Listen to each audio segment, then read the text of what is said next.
నరేంద్ర మోడీ, ధర్మేంద్ర ప్రధాన్ లక్షలాది మంది విద్యార్థుల జీవితాలతో చెలగాటమాడి పరీక్షా ప్రశ్న పత్రాలను పల్లి బఠానీలలాగా కోట్ల రూపాయలకు అమ్ముకొని విద్యార్థుల జీవితాలలో చీకటిమయం చేసినందుకు ఈనాడు ఈ ధర్నా కార్యక్రమాన్ని చేపట్టినాం.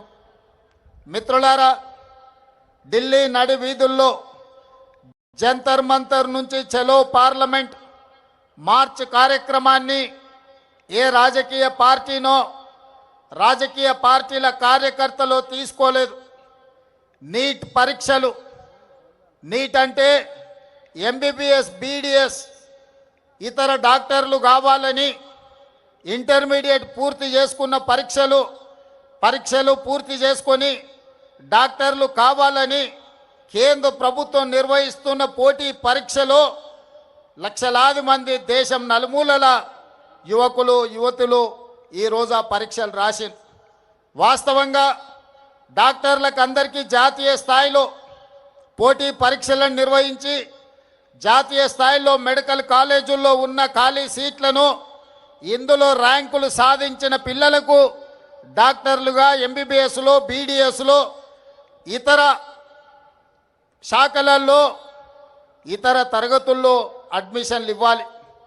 దానికోసము రాష్ట్రాల వారీగా కాకుండా కేంద్ర ప్రభుత్వమే స్వయంగా చట్టాన్ని సవరించి 2016 నుంచి పోటీ పరీక్షలు నిర్వహిస్తుంది. ఈ పోటీ పరీక్షల ద్వారా లక్షలాది మంది చదువుకునే విద్యార్థులు డాక్టర్లుగా సీట్లు పొంది జాతీయ స్థాయిలో ర్యాంకులు పొంది ఈనాడు అడ్మిషన్లు రావాలి. అలాంటి నీట్ పరీక్షల్లో ప్రశ్నాపత్రాలను రాజస్థాన్లో, మధ్యప్రదేశ్లో, ఉత్తరప్రదేశ్లో ఎక్కడెక్కడైతే కేంద్ర ప్రభుత్వం భారతీయ జనతా పార్టీ అధికారంలో ఉందో ఆయా రాష్ట్రాలలో ఈ ప్రశ్నాపత్రాలను కోట్ల రూపాయలకు తెగనమ్ముకొని వేలాది కోట్ల రూపాయలు భారతీయ జనతా పార్టీకి సంబంధించిన నాయకులు ఈనాడు సొమ్ము మూటగట్టుకొని పిల్లల జీవితాలతో చెలగాట మాడిన దాన్ని చూడి ఉండబట్టలేక లక్షలాది మంది విద్యార్థుల జీవితాలతో చెలగాట మాడుతున్న కేంద్ర విద్యాశాఖ మంత్రి ధర్మేంద్ర ప్రధాన్ రాజీనామా చెయ్యాలి అని దేశం నలుమూలలో ఉన్న యువకులు ఢిల్లీ జంతర్ మంతర్లో కదము దొక్కి ధర్మేంద్ర ప్రధాన్ రాజీనామాను డిమాండ్ చేసింది. గత కొన్ని రోజులుగా ఈ డిమాండ్ నిరసన కార్యక్రమాలు జాతీయ స్థాయిలో వివిధ రాష్ట్రాలలో రాజకీయాలకు అతీతంగా ఈ భారత సమాజం అంతా చైతన్యమై కేంద్ర మంత్రి రాజీనామా చేయాల్సిందే, ప్రశ్నాపత్రాలను అమ్ముకున్నోళ్లను జైల్లో పెట్టి కుళ్ళబడవాల్సిందే అని నిరసన కార్యక్రమాలు జరుగుతున్నాయి. ఈ నిరసన కార్యక్రమాలను ప్రజల ఆందోళనను పరిగణలోకి తీసుకొని ఈ దేశ ప్రధానమంత్రి నరేంద్ర మోడీ గారు ధర్మేంద్ర ప్రధాన్ను బర్తరఫ్ చేసి ప్రశ్నాపత్రాలు అమ్ముకున్నోళ్ళని అరెస్టు చేసి జైల్లో పెట్టాల్సింది పోయి తిహారు జైల్లో వాళ్లకు చిప్పకూడు తినిపించాల్సింది పోయి జంతర్ మంతర్ నుంచి పార్లమెంట్ వైపు నిరసన తెలుపుకుంటూ వెళుతున్న వేలాది మంది విద్యార్థులను లాఠీ చార్జులతో, బాష్పవాయు గోళాలతో ఈ విద్యార్థుల మీద పాశవిక దాడి చేసింది. ఈ దాడుల్లో ఆడపిల్లలు వందలాది మంది తీవ్రమైన గాయాలకు లోనైనరు. ఆడపిల్లలను బట్టలు చించిండ్రు, వాళ్ళ గొంతు నులిమిండ్రు. మగపిల్లల్ని తలకాయలు బలగొట్టిండ్రు, చేతులు ఇరగొట్టిండ్రు. ఇవాళ వందలాది మంది ఆసుపత్రుల్లో ఈరోజు చికిత్స పొందుతున్నారు. పదుల సంఖ్యలో విద్యార్థులు మాయమైనరు, వాళ్ళని పోలీసులు ఎత్తుకపోయినరా, బీజేపీ నాయకులు కిడ్నాప్ చేసినరా, ఈరోజు తెలియని పరిస్థితి. అందుకే प्रतिपक्ष नायकुడు सड़क से लेकर संसद तक लड़ाई जारी रहेंगे।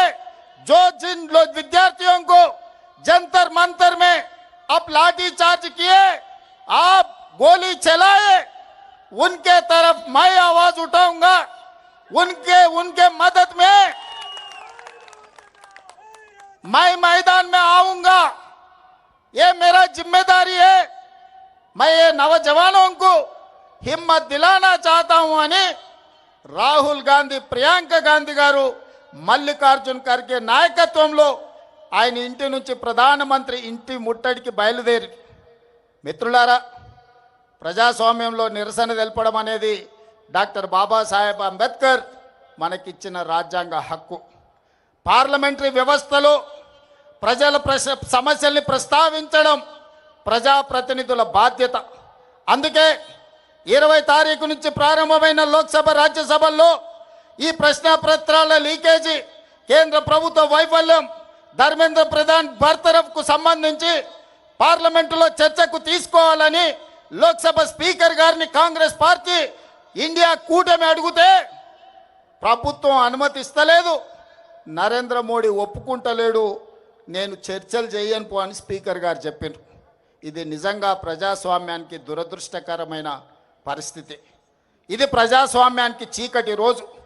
ఒక లోక్సభ స్పీకర్గా ఆ సభలో ఏ చర్చ జరగాలి, ఏ ఎజెండా ఉండాలి అనేది లోక్సభ స్పీకర్గా వారే నిర్ణయించాలి. వారు ప్రభుత్వం నుంచి ఒత్తిడికి లోనై నరేంద్ర మోడీ గారు భయపెట్టి లోక్సభ స్పీకర్ గారిని ఈ నీట్ పరీక్షలకు సంబంధించి కానీ, సిబిఎస్ఈ పరీక్షల కుంభకోణం గురించి కానీ ఈరోజు చర్చ జరగకుండా అడ్డుకున్నాడు.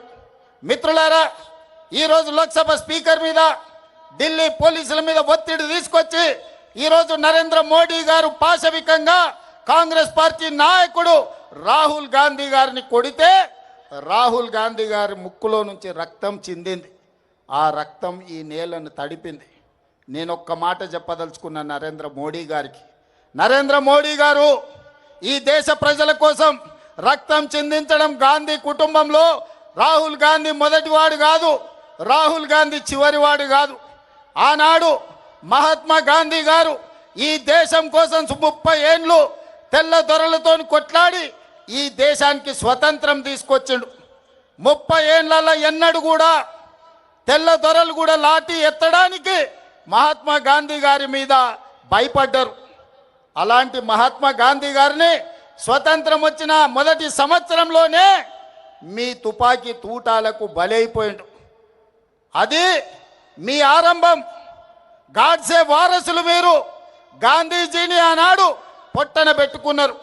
ఆ తర్వాత పేద ప్రజల కోసం ఈ దళితులు, ఆదివాసీలు, గిరిజనులు, తండాలలో, గూడాలలో, మారుమూల పల్లెల్లో ఉన్న పేదల కోసం అమ్మ మారిన ఇందిరమ్మను ఈ దేశంలో AK-47 తుపాకీ తూటాలతో తీవ్రవాదులు నేలకు ఒరిగిచ్చిండ్రు. రక్తం చిందించిన జాతి ఇందిరమ్మ కుటుంబం. ఆనాడు ఇందిరాగాంధీ చేసిన త్యాగం, ఆ వారసత్వాన్ని పొనికి పుచ్చుకున్న రాజీవ్ గాంధీ ఈ దేశ సమగ్రత కోసం బాంబులు పెట్టి పేల్చేస్తే తునకలైనా దేశాన్ని ఐక్యంగా ఉంచండు. ఆయన మొత్తం తునకలైనా ఈ దేశానికి ఒక స్ఫూర్తినిచ్చిండు. చివరి రక్తపు బొట్టు వరకు రాజీవ్ గాంధీ గారు ఈ దేశం కోసమే బతికిండు, ఈ ప్రజల కోసమే ప్రాణాలు ఇచ్చిండు. మహాత్మా గాంధీ, ఇందిరాగాంధీ, రాజీవ్ గాంధీ ప్రాణాలు ఇస్తే శ్రీమతి సోనియా గాంధీ గారు ప్రధానమంత్రి, రాష్ట్రపతి పదవులను త్యాగం చేసిండ్రు. ప్రణబ్ ముఖర్జీని ప్రధానమంత్రిని చేసింది. డాక్టర్ మన్మోహన్ సింగ్ ప్రణబ్ ముఖర్జీ గారిని రాష్ట్రపతిని చేసింది. డాక్టర్ మన్మోహన్ సింగ్ గారిని ప్రధానమంత్రిని చేసింది. శ్రీమతి సోనియా గాంధీ గారు ఏ పదవి తీసుకోలే.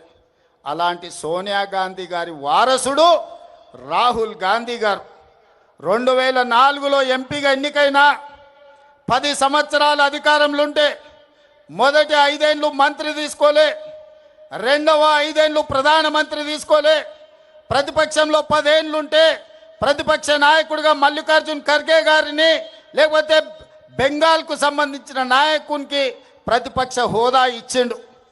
కానీ 20 సంవత్సరాల తర్వాత 2024లో దేశము, ప్రజాస్వామ్యము ప్రమాదంలో పడ్డది.